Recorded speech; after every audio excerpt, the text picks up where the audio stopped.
डाहाणी सन्देह महिला को निस्तुक माड़ एभली घटना देखा मिली मयूरभंज जिला खुंटा थाना अंतर्गत किरिकिचिया गाँव में।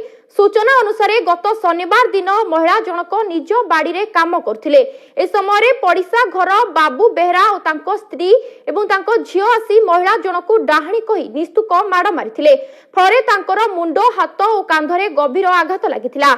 बाबू बेहरा पुओ को ज्वर लगी रही महिला जनक डाहाणी होई एपरी करथिबा को नहीं बाबू बेहरा परिवार लोके कहउछंती। पर ई घटना को नहीं महिला जनक गत 3 तारिख रे खुंटा थाना रे लिखित अभियोग करथिले। हेले थाना रे ए घटना को समाधान करबा को प्रयास करथिले। तेबे एने गतकाली खुंटा थाना रे एक मामला रुजु करा जायछि। एतिसो पुलिस बाबू बेहरा को थाना रे अटक रखछि। तेबे ई घटना विषय रे खुंटा थाना अधिकारी कोनोसी प्रतिक्रिया देबे नाही बोली मना कर दैछंती।